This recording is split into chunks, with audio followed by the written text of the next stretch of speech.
Hello friends, स्वागत है आपका आपके अपने YouTube channel engineering commerce classes में।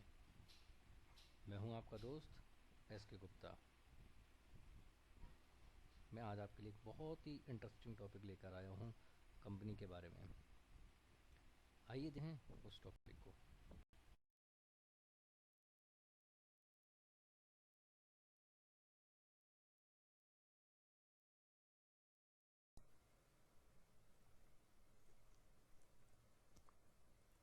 Minimum subscription.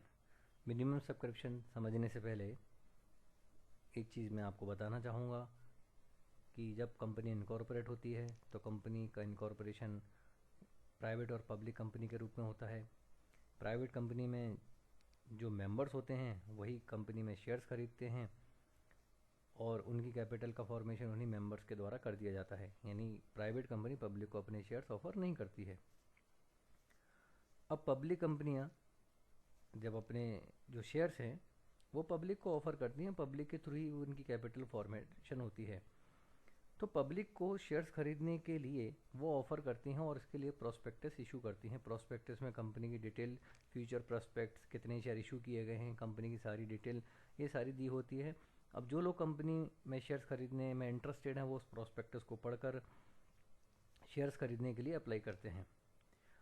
यहाँ पर मिनिमम सब्सक्रिप्शन का पॉइंट जो कि सेबी की गाइडलाइन के द्वारा रखा गया है, वो क्राइटेरिया पब्लिक कंपनी को फॉलो करना पड़ेगा। वो क्राइटेरिया ये है कि जितने शेयर पब्लिक को इशू किए गए हैं उसका 90% पब्लिक के द्वारा सब्सक्राइब कर लेना चाहिए। अगर 90% पब्लिक ने सब्सक्राइब नहीं किया है तो पब्लिक कंपनी को अपना इशू कैंसिल करना होगा। और ऐसी स्थिति में जो पब्लिक अप्लाई कर चुकी है उनके पैसे एक पर्टिकुलर लिमिट के अंदर वापस करने होंगे। अब ऐसा करना क्यों है, मिनिमम सब्सक्रिप्शन आखिर चाहिए क्यों है? तो मिनिमम सब्सक्रिप्शन पब्लिक कंपनी को इसलिए चाहिए होता है कि जो कंपनी को इनकॉर्पोरेट करने में खर्चा हुआ है उन खर्चों का पेमेंट करने के लिए पैसा कहाँ से आएगा। दूसरा, कंपनी को असेट्स खरीदनी है तो असेट्स खरीदने के लिए पैसा कहाँ से अरेंज करेंगे। मान लीजिए असेट्स खरीदने के लिए लोन लिया है तो उस लोन का रीपेमेंट करना होगा। कंपनी को बनाने में जो खर्चे हुए हैं उन खर्चों को अगर लोन से पे किया है तो उस लोन का पेमेंट करना होगा। और कंपनी को वर्किंग कैपिटल चाहिए तो वर्किंग कैपिटल के लिए पैसा कहाँ से आएगा।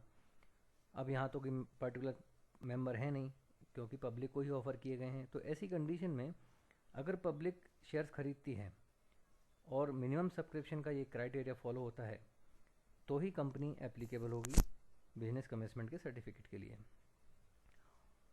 सेबी की गाइडलाइन ये कहती है कि अगर कोई कंपनी मिनिमम सब्सक्रिप्शन को फॉलो नहीं कर पाती है तो उनको अपना इशू कैंसिल करना होगा। आइए इसको एक एग्जांपल के थ्रू समझते हैं। मान लीजिए किसी कंपनी ने 50,000 शेयर इशू किए हैं पब्लिक में और पब्लिक के द्वारा अप्लाई किया गया है 40,000 शेयर्स के लिए। अब यहाँ पर हमें 50,000 का 90% कैलकुलेट करना होगा जो कि 45,000 है। अब यहाँ पर पब्लिक ने अप्लाई किया है केवल 40,000 शेयर्स के लिए और यहाँ पर मिनिमम सब्सक्रिप्शन का जो क्राइटेरिया है वो है 45,000। यानी ये जो कंपनी है वो मिनिमम सब्सक्रिप्शन का क्राइटेरिया फॉलो नहीं कर पा रही है। तो ऐसी कंडीशन में यहाँ पर जो सब्सक्रिप्शन है वो कैंसिल हो जाएगा और इस कंपनी को बिजनेस कमेंसमेंट का सर्टिफिकेट नहीं मिलेगा और जो पैसा पब्लिक ने एप्लीकेशन के रूप में दे दिया है वो पैसा एक पर्टिकुलर टाइम लिमिट में वापस करना होगा। इसको एक और एग्जांपल से समझते हैं।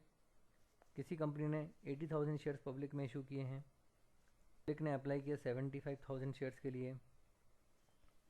अब यहाँ पर हमें 80,000 का 90% कैलकुलेट करना होगा जो कि 72,000 है।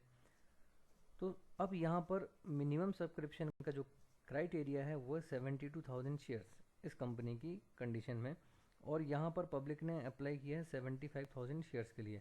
तो ऐसी कंडीशन में ये कंपनी जो है मिनिमम सब्सक्रिप्शन का क्राइटेरिया फॉलो कर रही है तो इस कंपनी को बिजनेस कमेंसमेंट का सर्टिफिकेट मिलेगा और ये कंपनी अपना बिजनेस स्टार्ट कर देगी। तो इस तरीके से मिनिमम सब्सक्रिप्शन को कैलकुलेट किया जाता है। तो आपने समझा कि मिनिमम सब्सक्रिप्शन क्या होता है, कौन सी कंपनी को मिनिमम सब्सक्रिप्शन का क्राइटेरिया फॉलो करना होता है, मिनिमम सब्सक्रिप्शन अगर आ जाता है तो बिज़नेस स्टार्ट होगा या नहीं आता है तो क्या होगा। तो उम्मीद करता हूँ आपको ये वीडियो पसंद आया होगा।